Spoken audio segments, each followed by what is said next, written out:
Ito lang po ang tanging impeachment complainant na ayaw pong magpa-interview.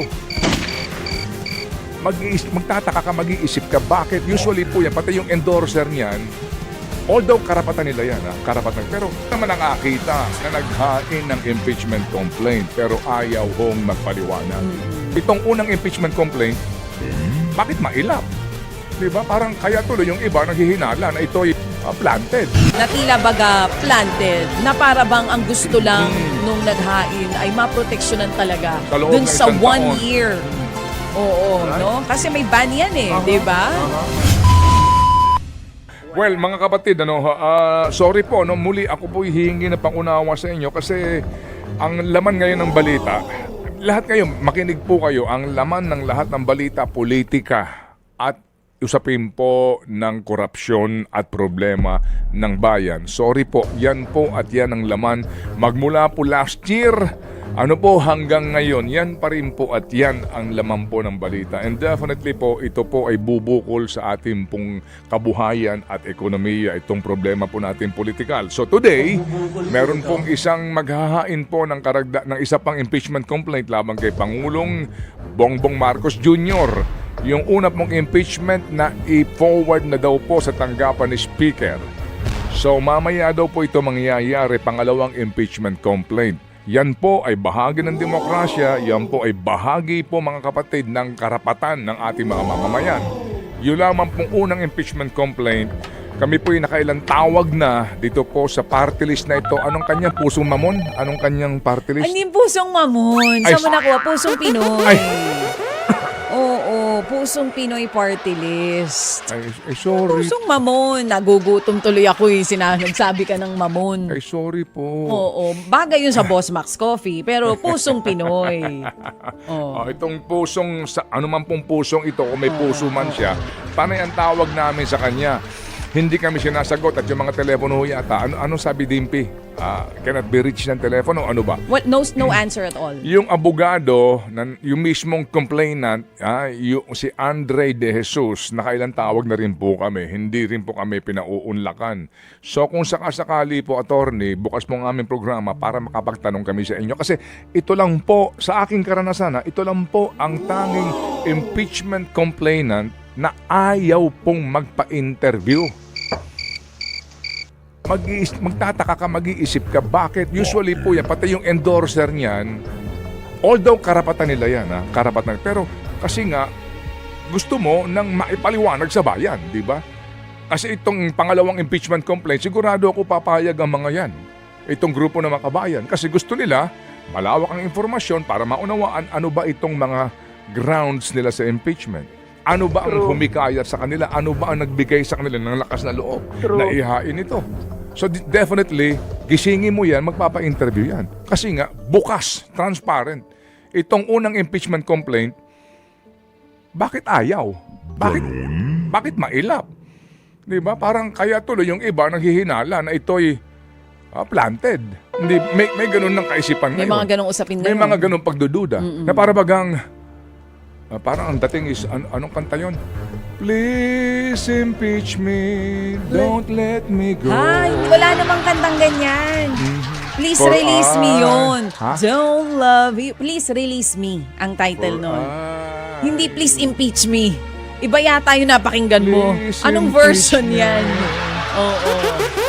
Na tila baga planted, na para bang ang gusto lang nung naghain ay maproteksyonan talaga Sa loob dun ng sa isang 1 taon. year.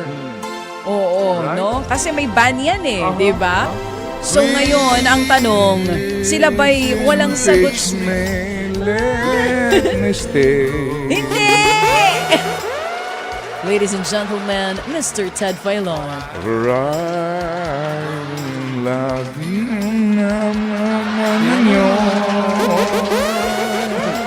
Hindi ba? Saan ka naman nakakita na naghain ng impeachment complaint pero ayaw hong magpaliwanag? Right? Anyway, sige po. So, ang tanong lang ho natin dito, baka kasi dito magka-teknikalan na baka itong unang impeachment complaint ang sabihin na deemed initiated na. Ang alam natin dyan, hindi pa yan initiated. Mai-initiate yan kapag yan ay inihain dito po sa plenaryo at ma-refer sa Committee on Justice. Deemed initiated.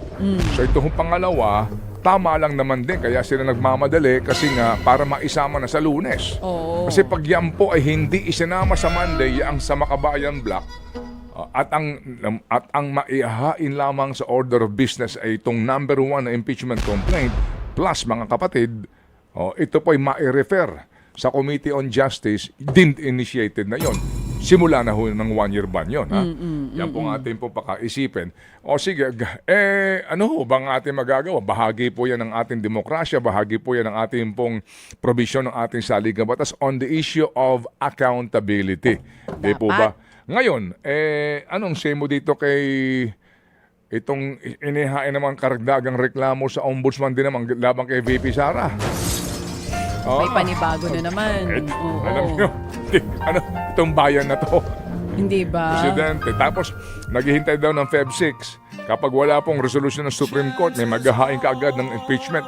Saan ka naman nakakita, ha? 2 pinakamataas na opisyal ng gobyerno, may mga impeachment complaint. Bahagi ng demokrasya. Tama. Pero, mga kapatid, yung ingay nito sa politika and kung ikaw yung negosyante, so anong tawag mo dito? Di ba? Political instability. Klaro. It's clear. Ang siguro ho sa mga estudyante ng economics, no? Ito ho bago itong theory. Kasi di ba may mga economic theories kung nag-aral ka ng economics 1, economics 101, 102, ganun yan sa College of Economics. So ngayon bago itong theory, di ba? The economics of wait and see. Bago yun Wait and see what's gonna happen. Abang-abang lang, kumbaga. Di ba? Tama. Oo. Anyway, ay nako po. Wala na ba magandang balita? Wala akong mahanap. Gustuhin ko mang magbigay sa'yo ng magandang balita. Wala talaga akong makita. Meron daw. Ano? Meron daw madadagdag sa mga makukulong. Ay, Sa mga oo, may nag-aabang. kasunod daw. Pagkatapos daw ni dating Senador Bong Revilla, meron na daw next.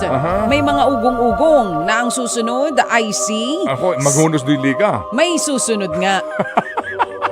Yun ang sinasabi.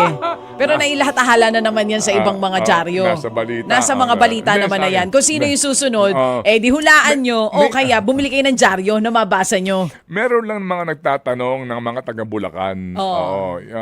Yung mga taga-Hagonoy at sa distrito, sinasabi, ano na nangyari kila Congressman Dads Domingo? Sa Bulacan. Sa Bulacan. Oo. Kasi yung mga proyekto na mga sinasabing may mga ghost projects, hindi ko sinasabing siya ang may gawa o may kaugnayan dito, pero may mga nagtatanong, bakit daw yung kongresista doon sa mga lugar na nadiskubrihan ng mga ghost projects, ay parang walang say? Parang exempted, ano? District mo yun eh. Oo. Parang oo nga. tahimik. Oo, Para accepted para siyang nasa ilalim ng baha. Oo. Hindi mo maramdaman. Wala kang marinig. Ha? Oo. Ay, hindi ko sure. Hindi naman ako parte ng kamera. Malay ko din ba? Oo. Baka hinahanap na siya ng mga taga-Bulacan. Pero malay nyo naman, sa susunod, the Blue Ribbon Committee hearing, maipatawag yung mga hinahanap nyo. I doubt it. Malabo? Okay, ganito. Speaking of camera, alam niyo ito ho nung nabasa ko to, alam mo damdamin ko dito. Sana all. Yan, sana po mangyari sa atin ito.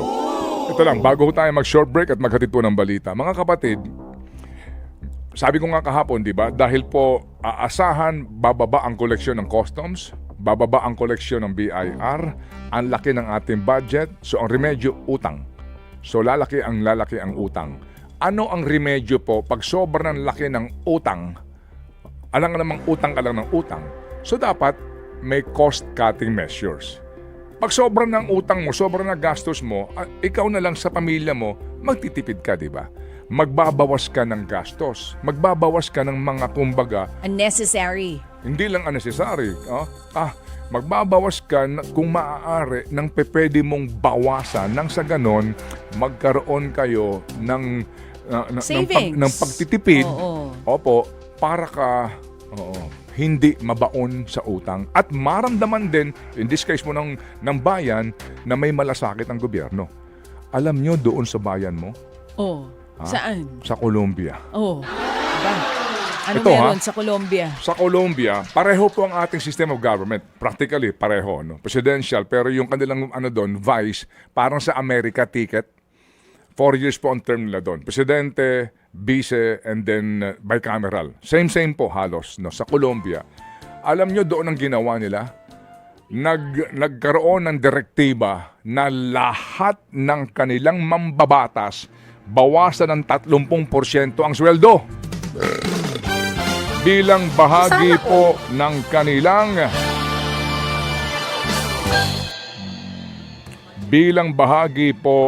kanila pong austerity measure. So doon sa kanila, mas maliit ang sweldo. Sa atin po kasi, narinig po ninyo, di ba, kung magkano ang swelduhan sa Congress ngayon. Doon sa kanila po, more or less $13,000 a month. So 800,000 pesos. More or less yan ang sweldo. Babawasan ng 30%. Lahat ng senador at mga miyembro ng kanila pong kongreso. Bilang bahagi, kumbaga, para daw humaramdaman ng taong bayan. Kasi nga, yung demonstrasyon paparating na, naghihirap ang maraming mga manggagawa, 32 times yung minimum wage earner, ang laki ng sweldo ng kanila pong mga opisyal sa gobyerno, magbabawas sila ng sweldo para ipakita daw po na nagmamalasakit sila at mabawasan po yung kakulangan sa pera. Kita mo yan? Oo nga, from 13,000 magiging 9,400 US Kita mo, dollars Aaron? na lang daw. Kahit na po ano pang sinasabi tungkol sa bansang Colombia na yan, pero doon ngayon, yun ang kanilang ginagawa. The pampered legislators, hindi lang pala dito sa Pilipinas. Sa atin. Ha? Tahimik tayo eh. Oo. Dito. Hindi ba? Ang lalaki na nga ng sweldo, nakaw pa ng nakaw.